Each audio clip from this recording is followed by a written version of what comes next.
గాంధీయే మార్గం. డాక్టర్ నాగసూరి వేణుగోపాల్ గారి సంపాదకత్వంలో సిద్ధాంతాలు, ప్రభావాలు, పరిష్కార అనే శీర్షికతో వచ్చిన 3వ గ్రంథం నేను ఇప్పుడు చెప్పే పుస్తకం. అది వారి సంపాదకత్వంలో వచ్చిన అనమాట. అట్లా ఇది మూడు పుస్తకాలు వెలువరించారు. 3వ పుస్తకం మనం చూస్తున్నాం. ఆ పుస్తకం ఎలా ఉంటుంది?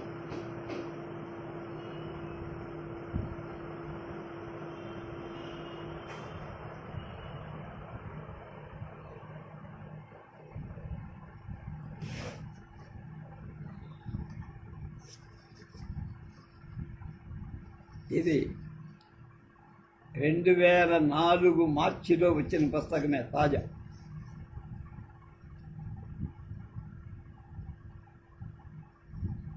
అందులో మొదట వైష్ణవ జనతో అని గాంధీ గారికి బాగా ఇష్టమైన ప్రార్థనా గీతం. దాని 15వ శతాబ్దం గుజరాతీ కవి రాశారు. అది చెప్పారు, దానికి తెలుగులో కూడా ఇచ్చారు. వైష్ణవ జనతో తేనే కహియే, जे पीड़ पराई जाने रे, पर दुखे उपकार करे तो ये, मन अभिमान न आने रे, सकल लोकमाम महुने वंदे सहुने वंदे, निंदा न करे के नीरे, वाचकाच मन निर्मल राखे, धन धन जननी ते नीरे. Question mark. समदृष्टिने तृष्णा त्यागी, परस्त्री जेने मातरे, जिह्वाधके असच्च न भूले, परधन नवज्झाले आधरे, मोह माया व्यापे नहि जेने, दृढ़ वैराग्य जेना मन मामरे, राम नाम सुताली रे लागी, सकल तीरधा तीर्थमन तीरध तेना तन मामरे. वन लोभीने कपट रहित धेछे, काम क्रोध निवार्याम रे, भणे नरसय्याय एनु. नरसिंहदास च दर्शन करताम तेनु, दर्शन करताम कुल एको तेरथ्यराम रे. గుజరాతీ మూలం తెలుగులో రాసిచ్చాను. దీనికి సురేష్ కొలిచాల అనేవారు చక్కని తెలుగు అనువాదం చేసి దానికి ఒక్కొక్క దానికి వైష్ణవ తత్వం తెలిసినవాడు ఇతరుల వేదనలు ఎరిగేరి, పరులకు దుఃఖం తొలగించుటలు తన పర భేదం కానీరే. బాగా సకల లోకులను సమ్మానిస్తూ నిందలెవరిపై వేయకమే, మనసా వాచా కర్మలులై తమ జన్మను ధన్యము చేసే, సమదృష్టి గల తృష్ణాత్యాగులై పరస్త్రీలను మాతగా చూసేరే, నోటనెప్పుడు అసత్యములాడ పరధనమును తాకక జంకేరే, మోహమాయలను అంటని వారి దృఢ వైరాగ్యము చిత్తములో రామనామము సదా తలచేవారు సకల తీర్థముల కొలువు అయ్యేరే. కపట లోభములు కాదని విడిచి కామ క్రోధముల కడ తీర్చేరే, ఆ మానవుల దర్శనములచే తరతరములు తరించుని. అలాంటి వాడు ఉండాలి అని కోరుకున్నారు. అందుకనే గాంధీ గారికి ఆదర్శం. ఆ పాట పాడితే ఆయన పరవశించిపోతాడు.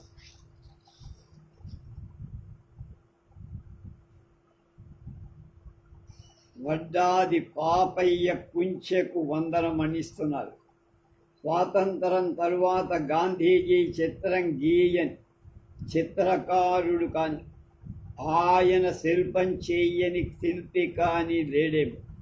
అయితే ఈ అందరిలో విభిన్నమైన అందమైన శైలి కలిగిన చిత్రకారుడు వడ్డాది పాపయ్య గారు. 1921లో జన్మించి 1972లో 71 ఏళ్లకు ఆయన చనిపోయారు. మిగతా చిత్రకారులు గాంధీజీని సోలుగా ఎక్కువగా చిత్రీకరిస్తే పాపయ్య అమరాశీర్వాదం, అవతారమూర్తి, ఆదర్శమూర్తులు, అహింసామూర్తులు వంటి శీర్షికలలో వివిధ సందర్భాలలో అనేక చిత్రాలు సృష్టించారు. వడ్డాది పాపయ్య సృష్టించిన గాంధీజీ చిత్రాన్ని గాంధీయే మార్గం 3 పుస్తకానికి ముఖ చిత్రంగా ఇచ్చారు. వారే చిత్రించిన మరో 4ని 3వ పుటలో కూడా ఇచ్చారు. బళ్ళారి రాఘవ నటన, ఘంటసాల గాత్రం లాగానే వడ్డాది పాపయ్య చిత్రం కూడా అపురూపం, అద్వితీయం, అజరామరం. మళ్ళా ఒక్కసారి చూద్దాం.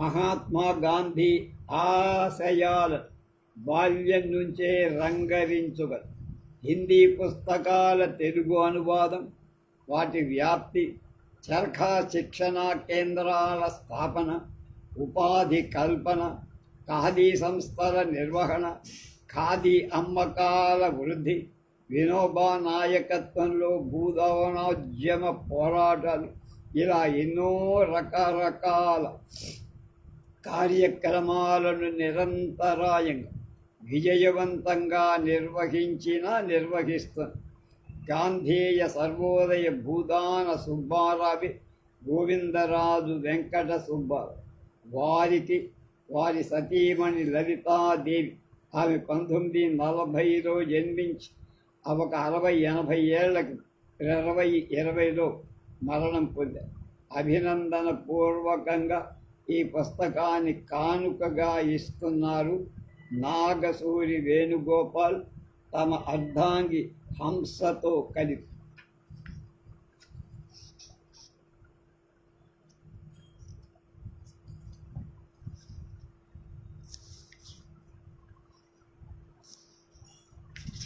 ఇందులో 30 వ్యాసాలు. కృతజ్ఞతాంజలి హంసవర్ధిని నాగసూరి చెప్తున్నారు. ఇలాంటి కృషి జరగాలని వాంఛించే పెద్ద కీర్తిశేషులు గరిమెళ్ళ నారాయణ, శ్రీయుతులు రావెల సోమయ్య, విశ్వనాథుని బాలమోహన్ దాస్, వి బాలమోహన్ దాస్ గదవాడు, వావిలాల సుబ్బారావు, కోరుకొండ బుచ్చిరాజు, మండలి బుద్ధప్రసాదు గారు.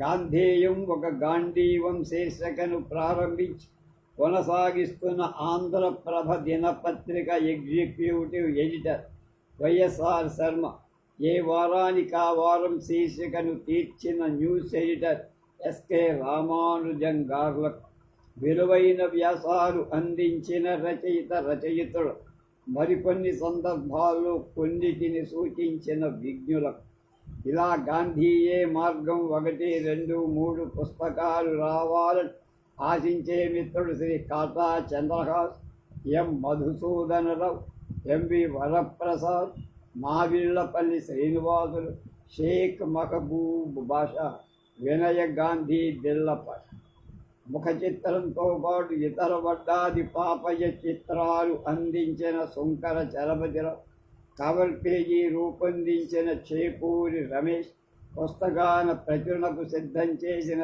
దామరాజు నాగలక్ష్మి, ఇలా చాలామంది హృదయపూర్వక కృతజ్ఞత అంజలులు తెలియజేస్తారు.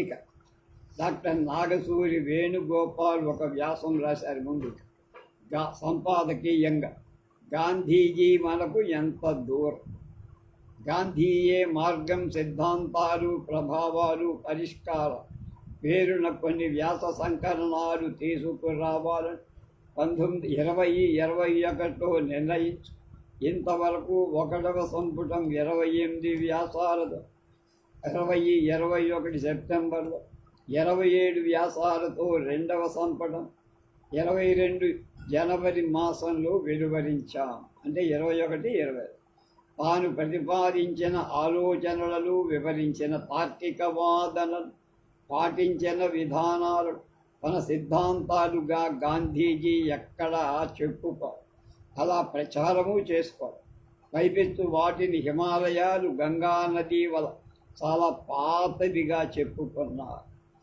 కానీ ఇప్పుడు మొత్తం ప్రపంచ చరిత్ర పరిశీలిస్తే హింసకు ప్రాతినిధ్యం వహిస్తూ ఎంతోమంది వ్యక్తులు, ఎన్నో వ్యవస్థలు, ఎన్నో చరిత్ర శకలాలు అందుబాటులో ఉన్నాయి.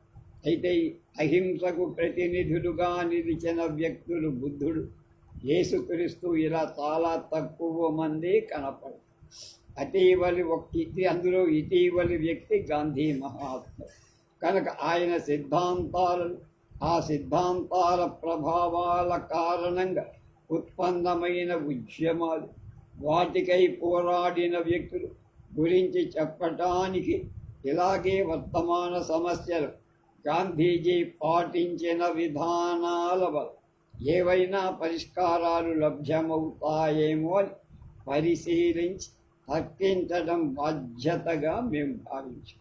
దీనికి తొలిమెట్టుగా ప్రయోజనం చేకూర్చింది ఆంధ్రప్రభ దినపత్రిక సంపాదకీయ పుటలో మొదలైన గాంధీయం ఓ గాంధీవం శీర్షిక 2020 జూలై 26వ తేదీన. ఈ శీర్షిక డాక్టర్ ఏపీజే అబ్దుల్ కలాం పురప్రాయం ఏ రకంగా గాంధీజీ ఆశయాలను పుణికిపుచ్చుకుందో వివరించటంతో మొదలైంది. తొలి 6 వారాలు వరుసగా నా వ్యాసాలు ప్రచురింపబడిన తరువాత నా విన్నపం కారణం ఆంధ్రప్రభ ఎగ్జిక్యూటివ్ ఎడిటర్ వైఎస్ఆర్ శర్మ నేను ఎంపిక చేసిన శీర్షిక పరిధిలో ఇమిడిపోయే ఇతర వ్యాసాలు కూడా జోడించడానికి ఒప్పుకున్నారు. అలా ఆ శీర్షిక ప్రతి ఆదివారం 3 ఏళ్ల పాటు కొనసాగి 2023 జూలైలో శుక్రవారానికి మారింది. అంటే ప్రస్తుతం ఆంధ్రప్రభ దినపత్రిక ఎడిటర్ పేజీలో ప్రతి శుక్రవారం వస్తుంది. గాంధీజీ ఏ ఆయుధం వాడల, గాంధీ గాంధీవం ఎక్కడుంది అని కొందరికి అనుమానం. నిజమే. ఇక్కడ అసలు కిటికీ ఏమిటంటే అర్జునుడి గాంధీవం ఎలా తిరుగులేనిదో, ఎంత విజయవంతమైందో, అలానే ఆధునిక కాలంలో గాంధీజీ పాటించిన అహింసా విధానాలు కూడా, లేదా సత్యమైప్రదమైన విధానాలే తిరుగులేని పరిష్కారాలు, విజయానికి బాటలు అని చెప్పడంగా పరిగణించుకోవాలని ఈ 3.5 ఏళ్ల కాలంలో గాంధేయం ఓ గాంధీవం శీర్షిక ద్వారా కనీసం ఒక 10-12 వారాలు ఆ శీర్షికకు స్థలం లేక కనబడకపోయిన సుమారు 140కి మించిన వ్యాసాలు ప్రచురింపబడి ఉంటాయి. ఇందులో 3వ వంతు నాగసూరి, కాగా మిగతా సుమారు 90 వ్యాసాలు దాదాపు 60 పైచలు మంది రచయితలు రాసి ఉంటారు. ఇందులో 4 రకాలుగా మేము వ్యాసాలు ఎంపిక చేసుకున్నాం. గాంధీజీ విధానాలు, ఆలోచనల గురించి ఇదివరకు చెప్పిన విషయాలు కావచ్చు, లేదా ఇప్పటి తరం ప్రముఖులు విశ్లేషిస్తూ చెప్పిన విషయాలు కావచ్చు. ఇప్పటి వాటి విషయంలో తెలుగులో అయితే కొత్తగా రాయించడం, ఇంకా ఇంగ్లీషు విషయంలో అయితే ప్రధాన పత్రికలలో వచ్చే వాటిలో జాగ్రత్తగా ఎంపిక చేసి అనువాదం చేసి ఇవ్వరు. అలాగే క్రితం కాలపు పెద్దలవైతే తెలుగులో నార్ల గోపీచంద్, దేవరకొండ బాలగంగాధర్ తిలక్, కృష్ణశాస్త్రి, కనపర్తి వరలక్ష్మమ్మ, దాసరి కృష్ణమాచారి, కొడవడి గంటి కుటుంబరావు, ఆవంశ సోమసుందర్, పుచ్చలపల్లి సుందరయ్య, వేముల కూర్మయ్య వంటి వ్యాసాలను సందర్భోచితంగా ఇస్తూ వచ్చారు. అలాగే నెహ్రూ, రాహుల్ సాంకృత్యాయన్, సుశీలానాయర్ వంటి మన దేశ ప్రముఖులే కాక పెరల్ ఎస్బర్గ్, విన్సెంట్ షీన్ వంటి విదేశీ ప్రముఖులు రాసినవి కూడా అనువాదాలుగా సేకరించడం, లేక కొత్తగా చేయించి కూడా అప్పుడప్పుడు ఇస్తూ వచ్చారు. అలాగే ఇప్పటి తరపు జర్నలిస్టులైన రాహుల్ సింగ్, సాగరికా ఘోష్, దేవదత్ పట్నాయక్, బీకేపీ సిన్హా వంటి వాళ్ళ రచనలు కూడా చక్కని తెలుగులో అనువాదం చేయించి ఇచ్చారు. గాంధీజీ ప్రభావం సంబంధించి తెలుగువారి ధోరణి గురించి మాట్లాడుకోవాలని 1910 లేక దానికి ముందు కానీ గాంధీజీ గురించి తెలుగు పత్రికలో రావటం, కొందరి మధ్య చర్చగా మొదలవటం కూడా జరిగింది. అంటే ఒక 4 లేదా 5 దశాబ్దాల తెలుగువారి పైన గాంధీజీ ప్రభావం, గాంధీ ఆలోచనల ప్రభావం చాలా విస్తృతంగా, లోతుగా 1920లో గాంధీజీ జీవితం ఆధారంగా దామరాజు, పుండరీకాక్షుడు వరుసగా పద్య నాటకాలు రాశారంటే ఆ ప్రభావం ఏ స్థాయిలో ఉందో మనం అర్థం చేసుకోవాలి. మరీ ముఖ్యంగా 1920-45 మధ్య 25 ఏళ్ల కాలంలో తెలుగు సాహిత్యంలో కవిత్వం, పాటలు, నాటకాలు, కథలు, నవలలు విరివిగా వచ్చి, దానికి కారణం ఆనాటి తెలుగు వార్తాపత్రికలలో చాలా పెద్ద స్థాయి గాంధీ చర్చనీయాంశంగా మారారు. అయితే గత 5 దశాబ్దాలు అంటే 50 ఏళ్ళు గాంధీజీ చుట్టూ, ఆయన ఆలోచనల విధానాల చుట్టూ పైకి కనపడని ఇనప తెరలు మరింత బిగుసుకుంటాయి. అది ఎందుకు, ఎలా జరిగిందనే విషయాలు మరోసారి చూద్దాం. 1982లో రూపొందించిన ఇంగ్లీషు సినిమా గాంధీ ఆయన వైపు మొత్తం ప్రపంచం కొత్తగా చూసే ధోరణికి తెచ్చింది.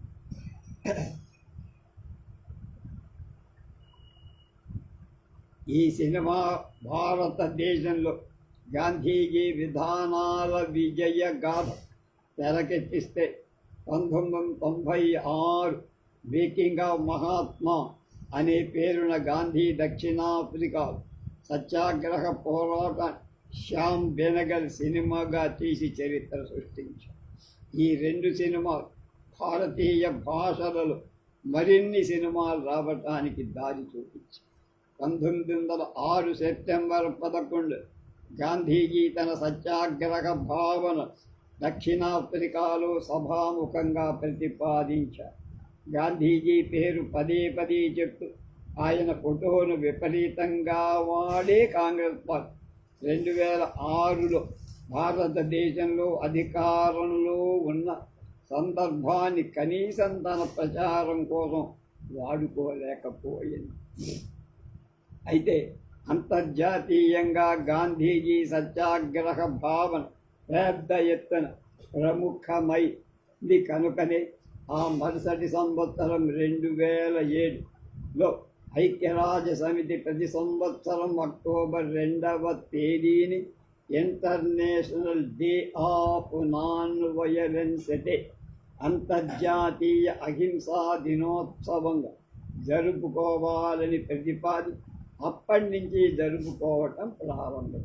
ఇక 2014 మన దేశంలో భారతీయ జనతా పార్టీ అధికారంలోకి రావటం గాంధీజీకి సంబంధించిన ఒక కొత్త ప్రచారణ ధోరణి లేదా దానికి స్పందనగా మరికొన్ని పోకలు అదే సమయంలో కనబడటం మొదలై గాంధీజీ గురించి ఆర్ఎస్ఎస్ను, బీజేపీని అప్పుడప్పుడు టార్గెట్ చేస్తూ అనేక మంది విమర్శించడం తెలుసు.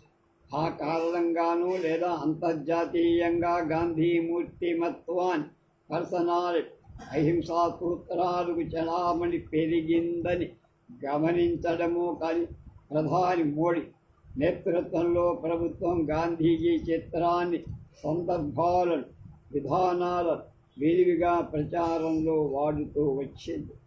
ఉదాహరణకు స్వచ్ఛ భారత్ మిషన్ కార్యక్రమానికి గాంధీజీ కళ్ళజోడును వినియోగించడం, అది కూడా చంపారన్ ఉద్యమం సంవత్సర సందర్భం పెద్ద ఎత్తున ప్రచారంలోకి తెచ్చిందని గమనించారు.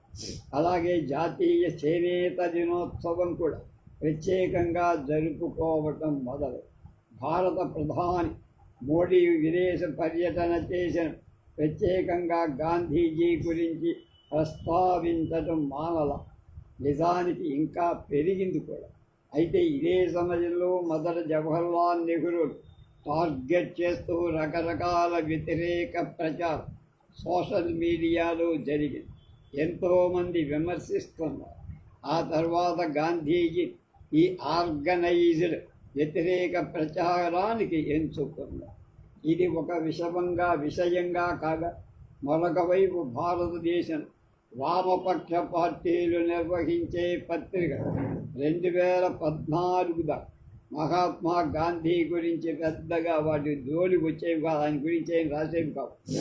కానీ ఆ తర్వాత గాంధీజీ గురించి వివరించడం, ఆయన ఆలోచనల గురించి వ్యాసాలు లేదా ఆయన చెప్పిన విషయాలు సూక్తులుగా ప్రచురించడం పెంచుకున్నారు.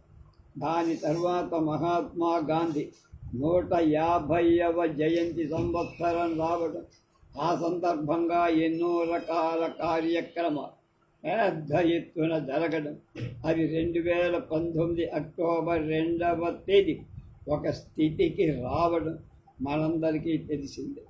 అయితే తమాషాగా దాని తర్వాత 2 నెలలకు amendment of common citizenship act సంబంధించిన చర్చ పెద్ద ఎత్తున మన దేశంలో మొదలైనప్పుడు ప్రతి ఆలోచనాపరుడు కూడా గాంధీజీ భావనల విధానాలను గుర్తు చేసి ఉగ్గడించి విశ్లేషించడం పెరిగి, అటు తర్వాత క్రమంగా గాంధీజీ గురించి చర్చ మన దేశంలో బాగానే పెరిగిందనుకోవాలి. ఇక్కడ 2020 మే 25వ తేదీన జార్జ్ ఫ్లాయిడ్ అనే నల్లజాతి వ్యక్తిని డెరిక్ చావిన్ అనే తెల్లజాతి పోలీస్ భయంకరంగా చంపేశారు. అంటే 4 ఏళ్ల క్రితం. దాదాపు 9 నిమిషాలు పెనుగులాడిన తర్వాత జార్జ్ ఫ్లాయిడ్ తీవ్రమైన వ్యతతో కన్నుమూసి ఈ అనాగరిక కృత్యాన్ని సోషల్ మీడియా ద్వారా యావత్ ప్రపంచం చూసి సిగ్గుపడి, అతి నాగరికతకు పేరొందిన అమెరికాలో సంభవించిన ఈ నీచ కృత్యాలతో అక్కడి నల్ల జాతీయులంతా ప్రళయకాల క్రుద్ధులుగా మారి పెద్ద స్థాయి ప్రతిహింసకు తలపడ్డారు. ఫలితంగా అమెరికా అధ్యక్షుడు సైతం అండర్ గ్రౌండ్కు వెళ్లాల్సిన పరిస్థితి దాపురించింది.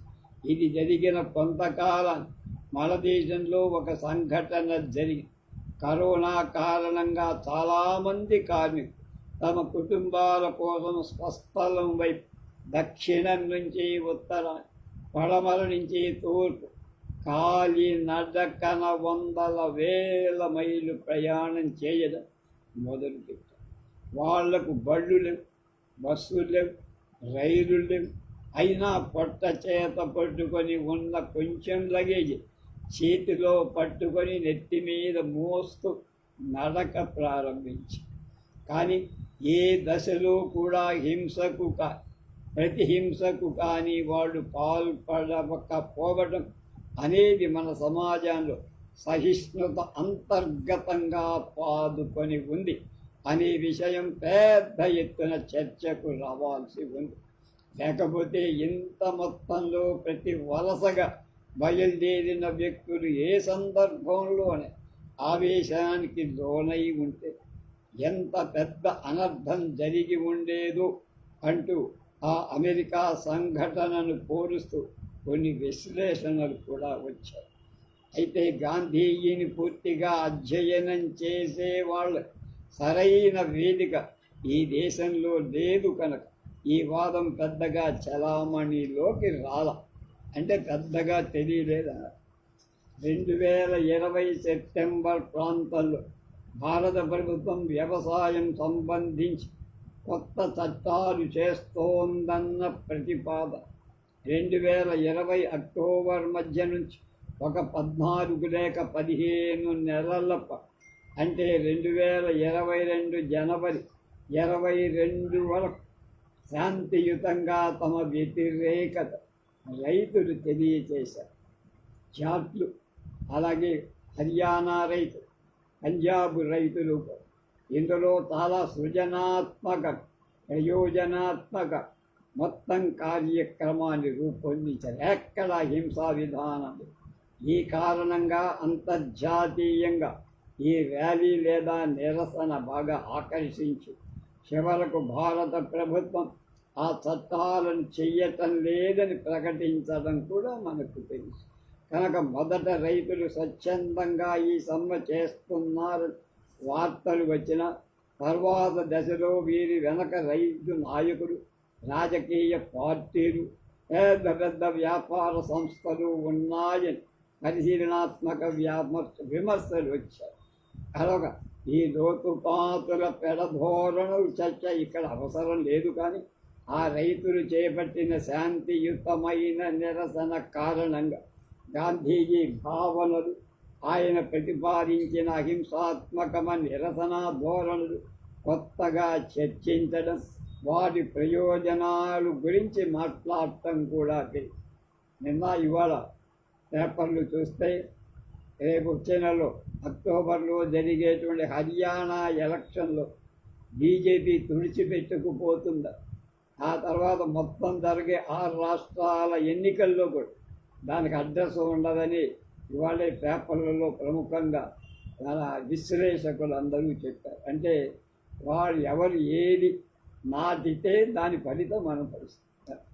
కనుక గత 7 శతాబ్దాల కాలంలో గాంధీజీ చిత్రాలు, బొమ్మలు, విగ్రహాలు, ప్రణాళికలకు పేర్లు మొదలైనవి బాగానే ఉన్న గాంధీజీ చెప్పిన విషయాలకు తగిన రీతిలో ప్రవర్తన కానీ, ఆ భావనలోని లోతును కానీ, ఆ విధానాల్లో ఉన్న అంతరార్థాన్ని కానీ సరిగా అర్థం చేసుకున్న సందర్భాలు చాలా తక్కువ.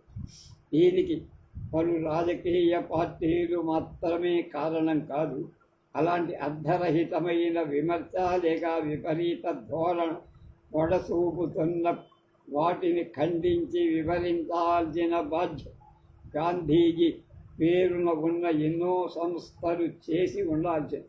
ఆ సంస్థలన్నీ ఏమైపోయినాయి, నోరు మూసుకొని ఉన్నాయి. కానీ ఇది కూడా జరగకపోవడం, కేవలం విమర్శకులు మాత్రమే పెద్ద ఎత్తున ప్రచారం లభించి, దానికి తోడు ఇటీవల కాలంలో వచ్చిన టెక్నాలజీ కారణం ఈ అర్ధరహితమైన విషయాలు విపరీతమైన చలామణి తోడు కావటం మరొక పెద్ద విషయం. ఇవాళ చూసా, ఇవాళ తిరుపతి లడ్డూలో జరిగిన అక్రమ జంతువుల కొవ్వు, అనేక చేపల కొవ్వు, ఇవన్నీ దానిలో కలిపి నూనెలో నెయ్యి పేరు మీద దాళ్ళా కలిపి విక్రయించి లడ్డు తయారు చేసి అది నిన్న ఈ స్కామ్ అంతా బయటపడి ఇప్పటిదాకా రోజుకో వారానికో 10 రోజులకో తిరుపతి వెళ్తున్నటువంటి మన రాష్ట్రపతులు, ప్రధానమంత్రులు, కేంద్ర మంత్రులు, రాష్ట్ర ముఖ్యమంత్రులు, ఇతర ముఖ్యమంత్రులు, పీఠాధిపతులు వీళ్ళెవ్వరూ కూడా ఇప్పటిదాకా ఎవడో ఒకరిద్దరు తప్ప నోరు ఎత్తల. కనుక అనర్థం జరుగుతున్న నోరు ఎత్తకపోవడం, కౌరవ సభలో దుర్యోధనుడి ఆగడాలు ఆపు చెయ్యటాన్ని ఏం చెయ్యనటువంటి కురు పితామహుడు భీముడు, ద్రోణాచార్యుల వాళ్ళు కూడా వాళ్ళతో పాటు నాశనమయ్యారు. కనుక అది మనకు తెలుసు, పద్యమే ఉండదు. కనుక చూస్తూ ఉపేక్ష చేయటం వల్ల అనర్థం పెరుగు. తొలుత ఇతర దేశాల్లో గాంధీజీ గురించి పెద్దగా కొత్తగా అర్థం చేసుకోవడం, మరీ ముఖ్యంగా ఏ విషయాలైతే భారతదేశం పెద్దగా పట్టించుకోకపోవడం పెరిగిందో వాటి గురించి ఇతర దేశాల్లో అధ్యయనం మొదలై. నేను సుమారుగా 4-5 ఏళ్ల క్రితం అనుకుంటా, Gandhiji the relevance of Gandhi in 21st century అని 2-3 పుస్తకాలు పాకుండా గోపాలకృష్ణ గారు అమెరికా నుంచి పంపితే అవి చదివి ఒక 20 వ్యాసాలు రాసినట్టు నా తెలుగులో మా బ్లాగ్లో. కనుక వాళ్ళకు ఉన్నటువంటి చాలామందితో రాయించి ఇలాగే వాడు కూడా పుస్తకం రాగా తెచ్చారు. ఆయన చెప్పేటువంటి దేశభక్తి పొరుగు దేశ ప్రతి పౌరుడికి కూడా ఇబ్బంది కాకూడదు. అలాగే ఆయన మరో మతం స్వీకరించకపోయి హిందూ మతం అంటూ గుళ్ళు గోపురాలు తిరగ, వారానికి ఒక్కసారి కాదు 5 సార్లు వెళ్ళేటువంటి మన గవర్నర్లు ఉన్నారు తిరుపతి, ఏం సుఖం లేదు. అదే సమయంలో ఇతర మతాలను ఆయన విమర్శించారు. పైపెచ్చు అన్ని మతాల అంతరార్థంగా చెప్పి ఆకలింపు చేసుకొని మన సమాజానికి ఏం కావాలో, ఏ మోతాదులో కావాలో, వాటిని ఎలా తీసుకోవాలో ఆయన తన ప్రవర్తన ద్వారా ఆయన వాచికంగా కాకుండా తన ప్రవర్తన ద్వారా ఈ విషయాన్ని యావత్ ప్రజ గమనించి ఇక సమాజం విషయానికి వస్తే లక్ష్యం గమ్యం ఉన్నతంగా ఉన్న వాటిని సాధించే మార్గ స్వచ్ఛంగా పారదర్శకంగా లేకపోవటం అనేది చాలా కీలకంగా. ఇంకా వికేంద్రీకరణ అనేది పూర్తి స్థాయిలో ఎక్కడ జరగటం. అలాగే ఆలోచనకు మాటకు ప్రవర్తన పొంతనలేని అంతరం క్రమంగా పెరుగుతుంది. ఆంధ్రప్రదేశ్ 5 ఏళ్లుగా ఎంతది అనాగరక పాలనలో ఉన్నదో మనకు తెలుసు.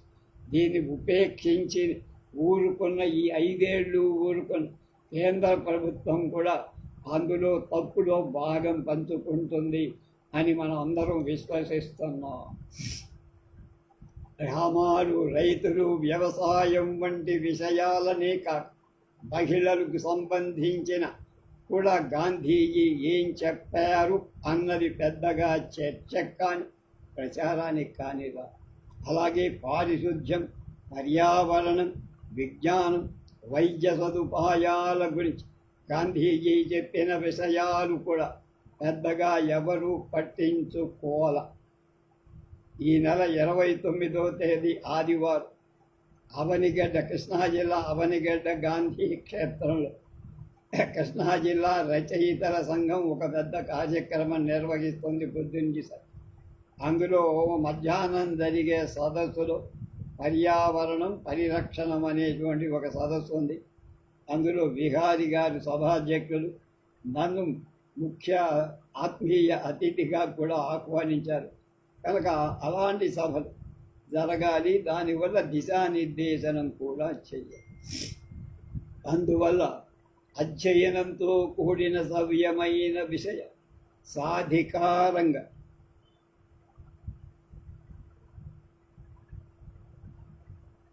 రీతిలో అందించాలనే ఉద్దేశంతో ఈ గాంధేయం ఓ గాంధీవం సాగుతారు.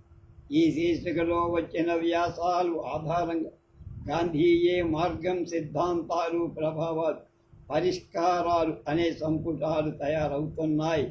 ఇందులో గాంధీ అవతారమూర్తి, మానవేతర శక్తి అని ఎంత మాత్రం అనుకోకుండా ఆయన కూడా ఒక సమాజం నుండి ఇప్పటికన్నా చాలా అధ్వాన్నమైన పరిస్థితుల నేపథ్యం నుంచి రూపుదిద్దుకొని తనను తాను మలచుకొని సంస్కరించుకొని మెరుగుపడిన మహా వ్యక్తిగా మనం పరిగణించాలి. అందుకని వర్తమాన సమాజాన్ని ఆయన చెప్పే విషయాలు ఏ రకంగా ఉపయోగపడతాయి అనే దృక్పథంలో ఈ విశ్లేషణలు సాగుతున్నాయి. అందులో ఉత్తమమైన వాడి ఇలా సంకలనాలుగా మేము కూర్చుతాను. ఈ 3వ సంపుటిలో 26 మంది రాసిన మొత్తం 30 వ్యాసాలున్నాయి. అందులో నేను 2 రాశాను. వాటిలో ఇప్పటి తరం వాళ్ళు 17 రాయగా, ఇదివరకటి తరం వాళ్ళు రాసినవి 9. అలాగే వాటిలో 6 అనువాదాలు కూడా ఉన్నాయి. అందులో సగం పాతవి, కానీ కొత్త సగం. గాంధీయే మార్గం 3 సంకలనాలు, మొత్తం 85 వ్యాసాలు ప్రచురించామంటున్నారు నాగేశ్వరి. వీటిని 60 వ్యాసాలు కొత్తవి కాగా 25 కాదు. అలాగే 71 స్వతంత్ర వ్యాసాలు కాగా 14 అనువాదం. ఇంకా 72 పురుషులు రాసినవి కాగా స్త్రీలు 13 మాత్రమే. గాంధేయం ఓ గాంధీవం శీర్షిక వైవిధ్యం కల్పిస్తూ కొంత ఆట విడిపి మళ్ళీ మొదలు పెట్టచ్చా? ప్రచురణైన వ్యాసాలతో మరో 2 సంకలనాలు తీసుకురావచ్చా? ఈ 100 పైచిలకు మెరుగైన వ్యాసాలు ఒక బృహత్ సంపుటంగా తీసుకురావాలనే ఆలోచన కూడా మాకు సహకరిస్తున్న పెద్దలందరికీ కృతజ్ఞతలు అన్నారు. డాక్టర్ నాగసూరి వేణుగోపాల్. కుంగురత్త విశ్లేషణ.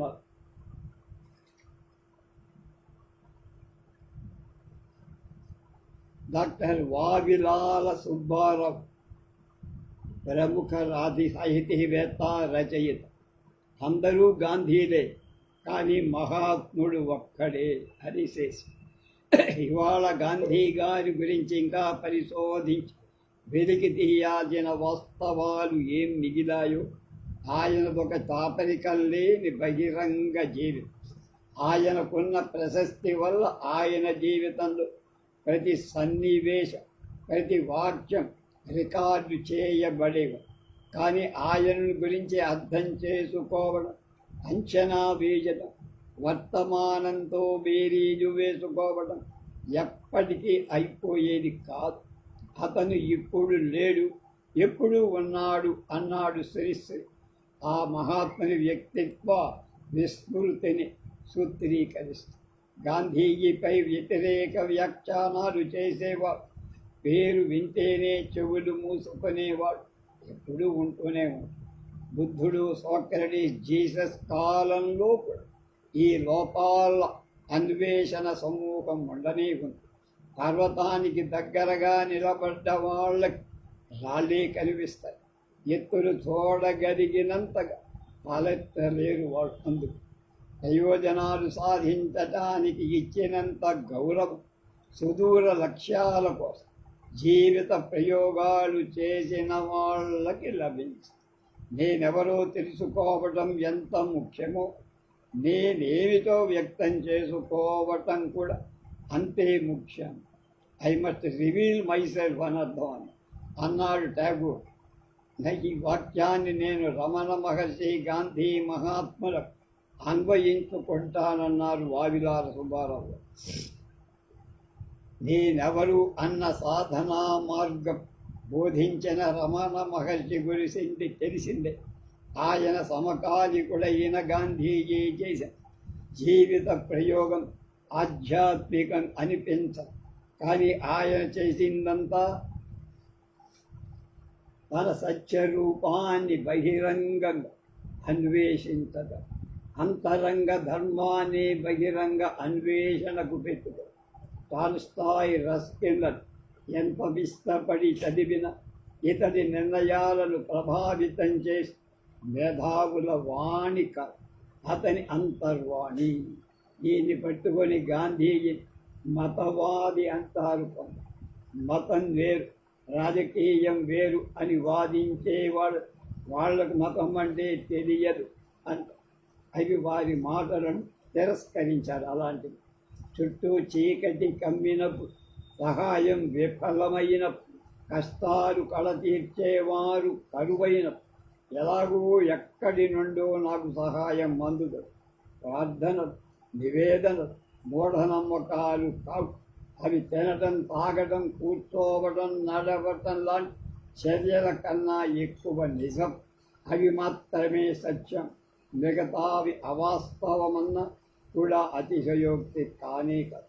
ఉపాసన, ప్రార్థనలు మాటలు కావు, వాటి మూలం గొంతు కాదు. అవి గుండె లోతులోంచి ఉద్భవిస్తాయి. కాబట్టి హృదయాన్ని నిర్మలంగా ఉంచుకోవాలి. మతం అంటే రామకృష్ణుల జన్మభూములు కాదని, అంతరంగ ఆచరణ శోధన సత్యమని అని గాంధీజీ స్పష్టంగా చెప్పారు. ధర్మాచరణకు కూడా పరిణామం, మార్పు, చరిత్ర, వికాసం ఉంటాయి. భారతదేశ ధర్మ చరిత్రలో రామ, ధర్మరాజ, బుద్ధ, మహాత్మా గాంధీ వీరు నేను అర్థం చేసుకున్న సోపానక్రమం. ధర్మరాజుకు 2500 ఏళ్ల తరువాత బుద్ధుడు, ఆ తర్వాత మళ్ళా 2500 ఏళ్ళ మహాత్మా గాంధీ. వీరిలో రాముని అవతారం, ఆచరణ, కుటుంబం, ధర్మం మూలం. అలాగే ధర్మరాజుది రాజ కుటుంబాలకు, అధికారాలకు విస్తృతం. బుద్ధుడి అన్వేషణ, దుఃఖ రాహిత్యం, అలాగే పరతత్వ ధర్మం, సంఘ శిక్షణకు వ్యాపించి మహాత్ముని సత్యశోధన ఉపఖండమంతా అది ఒక ప్రయోగశాల. 40 కోట్ల మంది ప్రయోగ వస్తువులయ్యారు. ఎంత మహాప్రయోగం! అనిదం పూర్వం, అంటే ఇంతకుముందు ఎవరు చెయ్యరు. హీనయాన మహాయానాల తర్వాత బుద్ధిని మార్గంలో గాంధీ యానం జరిగి ప్రయోగ పరిధి పెరిగిన కొద్ది శ్రమ అపజయాల అవకాశాలు కూడా పెరుగుతాయి. ఇక్కడ పేర్కొన్న ధర్మ పరిశోధకులు ఎవ్వరు విజేతలు కాదు. అందరూ విమర్శలు మూట కట్టుకున్నవాడు. కానీ వాళ్ళే మానవ జాతికి గమ్యాలు, గోల్స్. జీవితంలో పోరాటం అనేది అనివార్యం తప్ప ఇది ద్వేషం లేని పోరాటంగా ఉండాలని గాంధీ ప్రయత్నం. లోభం పెరిగిన కొద్దీ ఆటవికత లోభాన్ని తొలగించుకోవడం గాంధీజీ జీవిత సాధనలు ఒక ప్రధాన అంశం. దక్షిణాఫ్రికా ప్రజలు తనకు ప్రేమగా ఇచ్చిన విలువైన కానుక ఆయన సమాజ పరం చేయటం వాళ్ళ వరకు బాగానే ఉంది. పిల్లలకై కస్తూరిబా ఉంచుకున్న చిన్న ఆభరణాన్ని కూడా మందరించి ఇచ్చేయమనడం శృతిమించిన కాఠిన్యమే అనిపిస్తుంది. కానీ తనను తాను శిల్పంగా మలుచుకోవటం ఈ గాయాలు భరించక తప్ప. తాను భరించాడు, భరించి చూడు. ఆ విషయం తన భార్య ఆరోగ్యంతో ముడిపడి ఎవరికైనా చెప్పటానికి, తాను ఆచరించటానికి అంతరం లేదు. అంటే తేడా. తనకు భార్య పట్ల కామాపేక్ష అధికమే అని నిస్సంకోచంగా వ్రాసుకున్నాడు. సమాజ సేవకు ఇది అవరోధం అనిపించి భార్య సమ్మతితో దీక్షగా నిగ్రహించి జన్నాతో, అంబేద్కర్తో నవఖాళీలో ఉద్రేకపూరిత జన సమూహంలో సంప్రదింపులు జరిపే సమయం నిగ్రహం కోపాన్ని అణుచుకున్నారు. వాళ్ళ స్థితి నుండి అది సహజమేనని గుర్తించి తనను తాను దిద్దుకొని కోపాన్ని జయించుకున్నాడు గాంధీ. వచ్చిన ఆగ్రహం సత్యం కోసమే అయినా అది ఆగ్రహమే కదా. అందుకు స్వీయ ప్రక్షాళన కోసం ఉపవాసాలు చేశారు. ఫలితాలు సాధించడం కోసం చేసిన ఉపవాసాలన్న ఆత్మశోధన కోసం అవలంబించిన ఉపవాస దీక్షలే. ఈ మార్గంలో 40 కోట్ల మంది నడిపించాలన్న లక్ష్యాన్ని ప్రధానం చేసుకొని ఇంతమందిని తనలాగా మార్చాలన్న ప్రయోగం చేయటం అత్యాశ అనిపిస్తుంది. వాస్తవానికి బహుదూరమైన ఆశ. వాస్తవ స్థితికి లక్ష్యం బహుదూరమైన కొద్ది అపజయాలు ఎక్కువవుతాయి. ఇది గాంధీజీ ఒక్కడి అపజయం అంతం కంటే ముడి సరుకులోని లోపం అంటే మనలో ఉంది అంతం ఎక్కువ సమంజసం అంటున్నారు వారిలో. కొబ్బరి పీచుతో కాశ్మీరీ తివాచీ వెళ్ళడం కుదురుతుందా? అయినా పీచు కొంత మెత్తబడింది, చేతిలోకి ఒదిగింది. గాంధీజీకి సమకాలంలో రమణ మహర్షి, షిర్డీ సాయిబాబా, యుక్తేశ్వర బాబా మొదలైన ఆధ్యాత్మిక పురుషులు ఉన్నారు. కానీ వాళ్ళనెవరిని కలిసినట్టు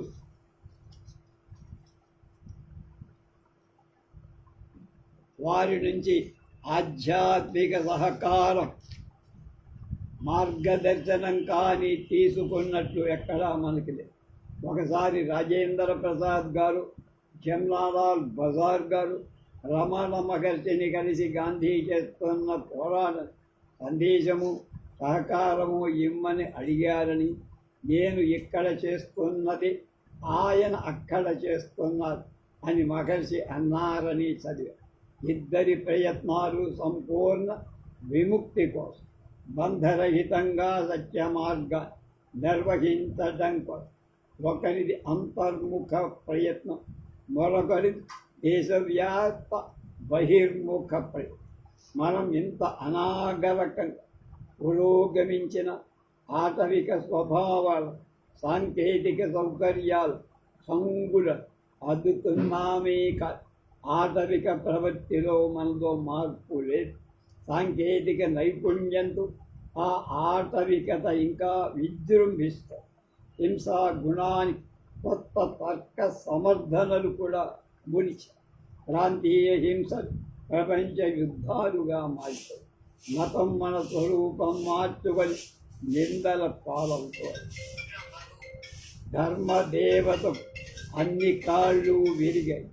ఆక్సిజన్ అందించదలచిన గాంధీజీని పాత పుస్తకాల బీరువాలు చేర్చేశారు.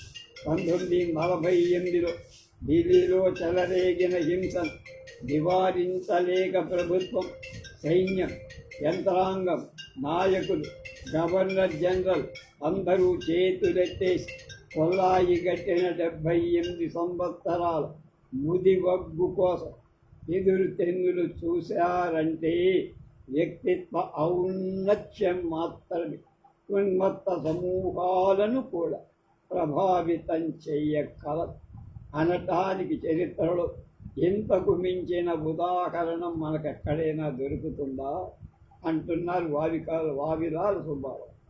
నాడు ప్రధాని చేపట్టిన నెహ్రూ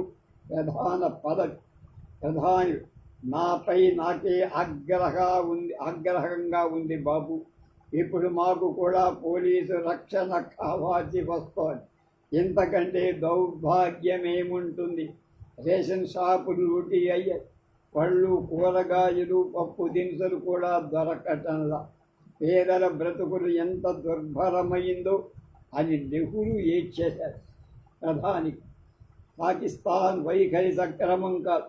ఢిల్లీలో సాధారణ పరిస్థితులు నెలకొంటే నేను పాకిస్తాన్ వెళతా. పాకిస్తాన్లో హిందువుల, సిక్కుల రక్షణార్థం ప్రాణాలు అర్పిస్తా.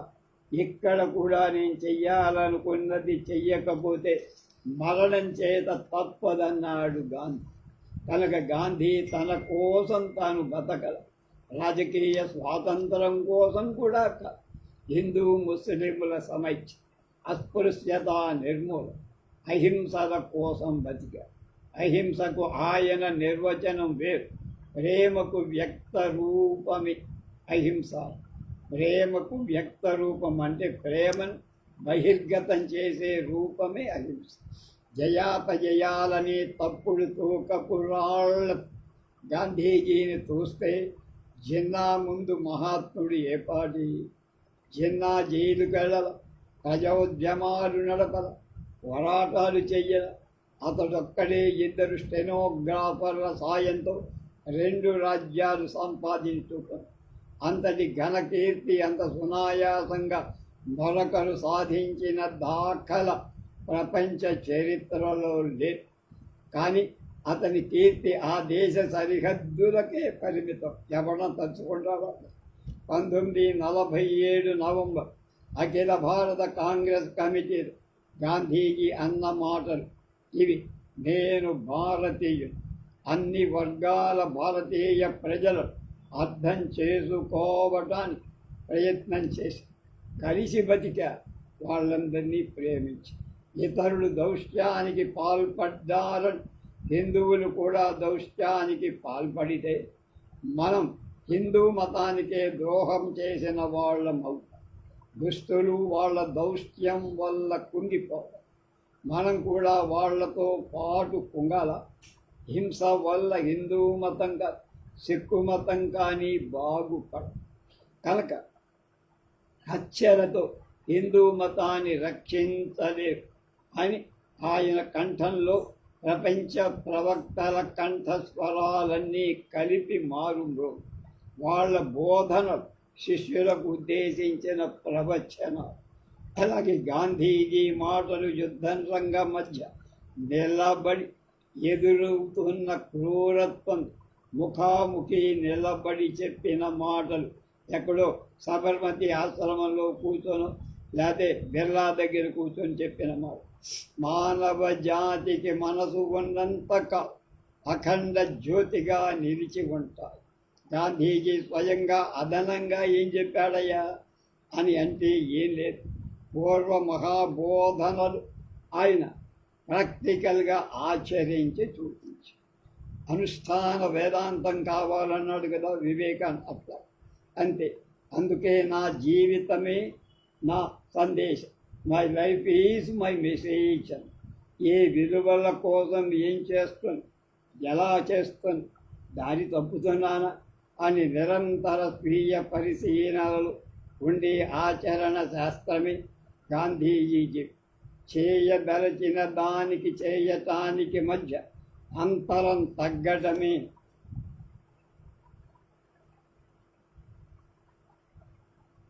సత్య సాధన. ఒక వ్యక్తి స్వచ్ఛందంగా తోటి మానవులను తనను తాను చివరివాడిగా పరిగణించుకొనకపోతే ఆ వ్యక్తికి ముక్తి దొరకదు. అహింసకు వినమ్రతే పరాకాష్ఠ. ఈ వాక్యాలను నిబద్ధంగా ఆచరిస్తే ఎవరైనా మహాత్మా గాంధీ కావు. గాంధీజీ గురించి పూర్తిగా చదివే తీరిక లేనివ. ఆయన ఆత్మకథలో ముగింపు పేజీలు 2 చదివినా చాలు. అది ఒక ఉపనిషత్తు. త్యాగేనైకై అమృతత్వమాన. త్యాగం వల్ల మాత్రమే అమృతత్వం కలుగు. ఇందులో ఉటంకించిన వాక్య శ్రీ కాటా చంద్రహాసు రచించిన మహాత్మా గాంధీ సమగ్ర జీవిత కథ నుండి గ్రహింపబడ్డాయని డాక్టర్ వావిరాల సుబ్బారావు గారు చెప్పారు. సుబ్బారావు గారు ఎలా ఉంటారో చూద్దాం. ఇలా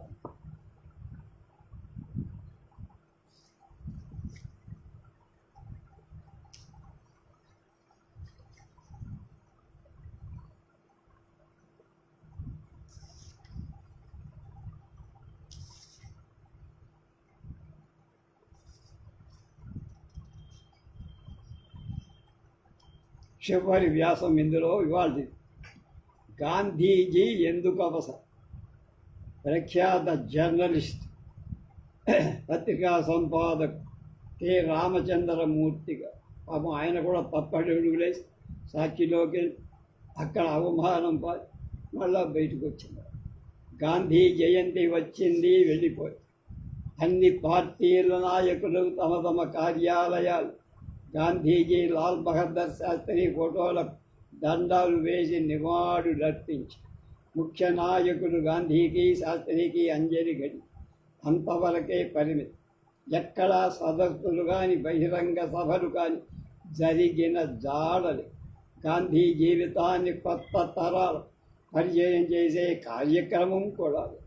గాంధీ బోధనలు గుర్తు చేసే ప్రయత్నం కూడా లేదు. గాంధీ పుట్టిన తేదీనే లాల్ బహదూర్ శాస్త్రి గారు కూడా, మాజీ ప్రధాని కూడా జన్మించారు. ఆయన ఇచ్చిన జై జవాన్ జై కిసాన్ నినాదంగానే మారిపోయింది. దేశంలో జవాన్లు కిసాన్లు అసంతృప్తితోనే ఉన్నా మనం చూసాం. ప్రాతస్మరణీయులైన నాయకులను విస్మరించే సమాజం ప్రగతికి నోచుకో. గాంధీ అంబేద్కర్ ఇద్దరు ఈ దేశానికి ముఖ్యులని, ఇద్దరి సందేశాలు స్వీకరించి జాతి ముందుకు సాగాలని సఫాయి కార్మికుల ఉద్యమ నాయకుడు బెజవాడ విల్సన్ ద హిందూ ఆదివారం 2022 అక్టోబర్ 2 అనుబంధంలో ఒక ఇంటర్వ్యూలో చెప్పారు. గాంధీతో పోలిస్తే ఈ రోజున అంబేద్కర్కు ప్రాసంగికత. అంబేద్కర్ జయంతి వర్ధంతులు ఘనంగా మనస్ఫూర్తిగా నిర్వహించే సంఘాలు దేశవ్యాప్తంగా ఉన్నాయి. ప్రభుత్వాలు రాజకీయ పార్టీలు కూడా ఈ మధ్య పట్టించుకోండి. మంచిదే, అంబేద్కర్ను స్మరించాల్సిందే. ఆయన ప్రసాదించిన రాజ్యాంగాన్ని ఆరాధించాల్సిందే. దాని స్ఫూర్తిని ఆచరించాల్సిందే. గాంధీజీ చెప్పిన సత్యం, అహింస, సర్వమత సమానత్వం అనే విలువలను సైతం మనస్సులో నిలుపుకోవాలిగా. వాటిని నిత్యం స్మరించుకోవాలిగా. ముఖ్యంగా గాంధీ జయంతి వర్ధంతులు వచ్చిన ఆయన జీవితాన్ని, ఆయన పాటించిన విలువలు స్మరించాలి కదా. రాముడు రహీము ఒక్కరే అని అన్ని మతాలు ఉపదేశిస్తోంది. సహజీవనమే అని, శాంతి సౌభ్రాతృత్వమే అని, అదే ఈ దేశానికి శరణ్యమని ఆయన చేసిన బోధన మళ్ళీ మళ్ళీ గుర్తు చేసుకోవాలి. మతం పేరుతో సమాజాన్ని చీల్చే ప్రయత్నం జరుగుతున్న నేటి కాలంలో గాంధీజీ బోధనలు అవసరం చాలాలి. హిందూ ముస్లిం ఐక్యత కోసం తన ప్రాణాలు తృణప్రాయంగా ఎంచిన గాంధీజీ మరిచిపోతే ఆయన స్ఫూర్తికి విరుద్ధంగా వ్యవహరిస్తే ఈ జాతికి నివృత్తి లేదు. నిష్కృతులు దేశంలోని ధనుకులను పేదల మధ్య వ్యత్యాసం పెరిగి కులమత ద్వేషాలు పెరుగుతుంది. మహిళలపై అత్యాచారాలు, దళితులపైన దాడి, అకృత్యాలకు లెక్కలే. దేవతా విగ్రహాన్ని తాకిన ఒక దళితుణ్ణి కొట్టి చంపినట్టు ఉత్తరప్రదేశ్ నుంచి వారు అక్కడ బుల్డోజర్ రాజ్యం వెళ్తోందన్న సంగతి మనకు తెలుసు. గిరిజనుల స్వేచ్ఛా స్వాతంత్రాలు హరిస్తారు. ఖనిజాల తవ్వకం కోసం బడా పారిశ్రామికవేత్త అటవీ భూములను దఖలు చేసే ప్రభుత్వాలు పూనుకొని ఆదివాసాలను అడవుల నుండి తరివి వేయడం రివాజుగా. మణిపూర్ ఎంత దౌష్ట్యం జరుగుతోందో కళ్ళారా చూశాం. ఎవరు అక్కడికి వెళ్ళి ఓదార్చిన వాళ్ళు కనపడతల్లా. ప్రభుత్వాలు చేసే చట్టాలను ప్రభుత్వాలే ఉల్లంఘిస్తుంది. ఒకప్పుడు సమాజ సేవ చేసేవాళ్ళు, త్యాగశీలం కలిగిన వాళ్ళు ఎన్నికలలో పోటీ చేసి చట్టసభలకు వెళ్ళే అవకాశాలు ఉండే. ఇప్పుడు డబ్బు, కులము నిర్ణయ అంశాలై రాజ్యసభ స్థానాలకు రాజకీయ పార్టీల అధినేతలే అమ్ముకుంటారు. ముస్లింల పరాయీకరణ ఒక పద్ధతి ప్రకారం జరుగుతోలేవు.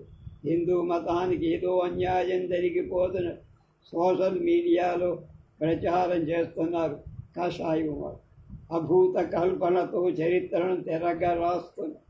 ఈశ్వర్, అల్లా, తెరో నామ్ అంటూ ఆలపించిన గాంధీ కించబర్త్ గాడ్సేకి గుడి కట్టాలనే తరం గుజరాత్ నుంచే ప్రారంభం. ఆ మధ్య కోల్కత్తాలో ఒకనొక హిందూ మత సంస్థ ఆధ్వర్యంలో దసరా సందర్భంగా దుర్గా పూజ నిర్వహించి దుర్గామాత కాళ్ళ దగ్గర మహిషాసుల మర్దని బొమ్మ పెట్టే చోట గాంధీని పోలిన బొమ్మ పెట్టారు. వారి దృష్టిలో గాంధీ రాక్షసు. ఇటువంటి ధోరణి ఇటీవల కాలంలో బాగా పెరుగు. గాంధీని, నెహ్రూని చులకన చేస్తూ మాట్లాడటం, వాళ్ళేం చేశారు, వీళ్ళేం చేశారు అంటూ సవాళ్ళు విసరడం ఒక ఫ్యాషన్. ఎన్నికల రంధిలో పడి అన్ని రాత్రి గాంధీకి రామమాత్ర నమస్కారం ఒకటి పారేసి తమ కుట్రలు కోకకాలతో మునిగి తేలుతూ డబ్బులు పెట్టి ఓట్లు కొనుగోలు చేసే ప్రక్రియ బట్టి విశ్వాసం పెంచడం, సేవా తత్పరత అడుగంటి సమాజ నిర్మాణం నినాదంగా కూడా వినిపించదు. ఎవరికి అందింది వాళ్ళు దోసుకొని. అలాగే పన్నుల అడుగులకు మడుగులొత్తడమే పాలకులు అనుసరిస్తున్నది. రాజకీయం భ్రష్టుపడి ఇది వరకు చట్టసభలలో న్యాయవాదులు, సామాజిక సేవలో ఆరితేరిన వాళ్ళు ఉండేవారు. సేవాభావాన్ని బట్టి అభ్యర్థులను ఎంపిక చేశారు. ఇప్పుడు కులాన్ని బట్టి, ధనాన్ని బట్టి అభ్యర్థుల ఎంపిక జరుగుతుంది.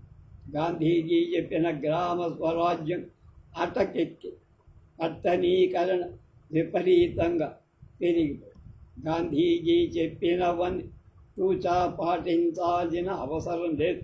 అందులో కొన్ని లోపాలు కాలానుగుణంగా పరిస్థితులు మారుతాయి. వాటిని అనుసరించే మన పద్ధతులు మారాలి. కానీ గాంధీజీ మౌలిక స్ఫూర్తి వదలకూడదు, మర్చిపో. ప్రశ్నించడం అన్నది సమాజ శ్రేయం అత్యవసరమైన ఆయుధం. ఈ సమాజానికి ప్రశ్నించడం నేర్పింది గాంధీజీ. సత్యాగ్రహంలో ప్రధానోద్దేశం అన్యాయాన్ని ప్రశ్నించడం, ధిక్కరించడం.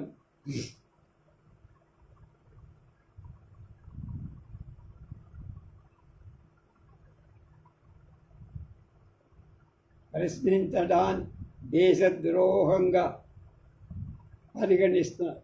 హెన్రీ డేవిడ్ థోరో గాంధీ గారికి ముఖ్యమైన గురువు. వాల్టన్ పాండ్ అని అమెరికాలో మ్యాసాచ్యూసెట్స్లో ఆయన ఉన్నాడు. ఎంతో మొదటిసారిగా బహుశా ప్రపంచంలో మొదటిసారిగా ఆయన పన్నుల నిరాకరణ చేపట్టిన మహానాడు. నేటి పాలకులు ప్రభుత్వాన్ని విమర్శించే వారిపైన ఉపా చట్టం కింద కేసులు పెట్టి విచారణ కూడా లేక ఏళ్ళు కూళ్ళు జైల్లో పెడుతున్నారు. ఎన్ఫోర్స్మెంట్ డైరెక్టరేట్ ఈడీ అనే పేరుతో ఎవరినైనా మూసేయడం నెలల తరబడి ఉంది. ఒక కాశ్మీరు నాయకుడు ఎప్పటికీ జైల్లో మగ్గుతూనే ఉన్నాడు. కాశ్మీర్ ఎలక్షన్స్ ఆయన కూడా పాల్గొంటున్నాడు. ఆ తర్వాత అలాగే ఇక్కడే స్టాన్ స్వామి వంటి హక్కుల నాయకుడు చనిపోతున్న ప్రభుత్వం వైఖరి మార్చుకోబడ్డ ఒరిస్సాలో పౌర సమాజం మౌనం పాటిస్తాం. ముఖ్యంగా తెలుగు రాష్ట్రాలలో పౌర సమాజం శ్రేష్ఠుడి ప్రేక్షక పాత్ర పోషిస్తాం. మీడియా సంగతి చెప్పక్కర్లా. ఇది వరకు పరిశోధనాత్మక వ్యాసాలు ప్రచురించడం, ప్రసారం చేయడం పోటీ పడిన పత్రిక న్యూస్ ఛానల్ ప్రభువుకు భజన చేయటంలో పోటీ పడుతున్నాయి. ఈయన కూడా ఆ పని చేసిన వాడే, తక్కువేం లేదు. మీడియా కార్పొరేట్ల స్వాధీనం అయిపోయి కార్పొరేట్లు ప్రభుత్వ కనుసన్నల్లో మరుగు. ప్రజాస్వామ్య సాధనంలో సౌధంలో అంటే బిల్డింగులు 4 స్తంభాలు గీతలు వారు. ఫోర్త్ ఎస్టేట్ అంటే పత్రికలు, మీడియాలు. అన్ని ప్రజాస్వామిక సంస్థలని ప్రభుత్వాలు శాసిస్తున్న వాటికి హక్కులు లేకుండా కాల రాస్తుంది. మరి దాదాపు 10 ఏళ్ల నుంచి సమాజంలోని రుగ్మతలు క్షేమంగా ఉంది. వాటిని రూపుమాపటానికి ప్రయత్నం కూడా జరగదు. పేదరికం, అసమానతలు, కుల మత భేద, నిరుద్యోగం, నిరక్షరాస్యత తదితర సమస్యల పరిష్కారాన్ని కృషి చేయాల్సిన పాలకు పెడదారి పట్టి పోషిస్తున్నారు. అసలు సమస్యలపైన చర్చ జరగకుండా ప్రజల దృష్టి మరల్తడ పాలకులు శక్తియుక్తులన్నీ ఉపయోగిస్తారు. పాలకులు ఎవరన్నది ప్రధానంగా ఏ పార్టీ అనేది అర్థం. కనుక ఇది ప్రభుత్వ పాలన కావచ్చు, కాంగ్రెస్ ప్రభుత్వం కావచ్చు, బీజేపీ కావచ్చు, ప్రభుత్వాల వైఖరి ఒకటి. కనుక ప్రజలే కాసుకోవాలి. ప్రభువులు ఎవరైనా రాజ్యాంగం ఇచ్చిన ప్రాథమిక హక్కులు ప్రాణప్రదంగా పరిగణ. ఈ మధ్య చూసాం, బంగ్లాదేశ్ ప్రధాని ఆమె ఎంతో క్రూరంగా ప్రజల హక్కుల్ని అణచివేసే ప్రయత్నం చేస్తే ఆవిడ దేశం వెదిలి పారిపోయి కాంతిశీకురాలుగా ఇండియా వచ్చేదాకా అక్కడ యువత నిద్రపోలా ఉద్యమాలు చేశారు. కనుక పౌర హక్కులు ఏమిటో తెలియాలి, ప్రాథమ హక్కులు ఏమిటో, ఆదేశిక హక్కులేమిటో, రాజ్యాంగ స్ఫూర్తి ఏమిటో తెలుసుకో. హక్కులను కాపాడుకోవడం ఎలాగూ తెలియాలి. అందరి కోసం ఒక్కరి కోసం అందరూ అందరి ప్రజలంతా సంఘటితంగా ఉండాలి. ఇవన్నీ మాటలు బాగానే ఉంటాయి. సమాజం ఐకమత్యంగా ఉన్నప్పుడే ప్రభుత్వాలు జాగ్రత్తగా ప్రవర్తిస్తాయి. మతం, కులం, ప్రాంతం పేరు సమాజంలో చీలికలు తేవటానికి ప్రయత్నాలు ఎప్పుడూ జరుగుతాయి. ప్రజలే అప్రమత్తంగా ఉండి ప్రజా వ్యతిరేకుల ఎత్తులను చెత్తుచాయి. 5 ఏళ్ళు నానా కష్టాలు, బాధలు భరించి కన్నీళ్లు కాచి మాక్ స్వాతంత్రం కూడా లేక మొన్నే మేలో జరిగిన ఎలక్షన్లో చావచెతక బాధి పారేశారు ఒక పార్టీని, మనందరికీ తెలుసు. కనుక శాంతియుత పోరాట మార్గాన్ని అనుసరించి ఈ దేశంలో ప్రజాస్వామ్య వ్యవస్థ పరిఢవిల్లాలని గాంధీజీ, అంబేద్కర్ల స్ఫూర్తి అర్థం చేసుకొని వాళ్ళ విధానాలు అమలు పరచడం అవసరం. జనజీవనం ప్రశాంతంగా క్రమబద్ధంగా సాగిపోవాలంటే గాంధీజీ, అంబేద్కర్ల బాటను వదలకుండా ప్రయాణం సాగించారు. సమాజం గాడి తప్పినప్పుడు దాని గాడిలో పడేయటానికి కూడా గాంధీజీ చెప్పిన ఉద్యమ పద్ధతులే అనుసరించి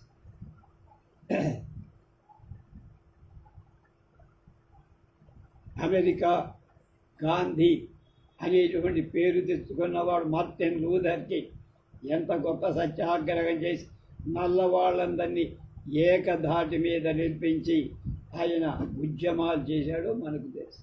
ఈ దేశాన్ని ఇప్పటికీ రక్షించగలిగిన మహానుభావుడు ఇద్దరు. ఒకరు గాంధీ, మరొకరు అంబేద్కర్. ఒకరు నైతిక శక్తి, మరొకరు సామాజిక రాజ్యాంగ శక్తి. ఇద్దరిని గుండెలలో నింపుకొని దేశ ప్రజలు ప్రగతి పథంలో సాగిపోవాలని కె రామచంద్రమూర్తి గారు ఒక చక్కని సలహా మనకి ఇచ్చారు. ఆయన ఇలా ఉంటారు.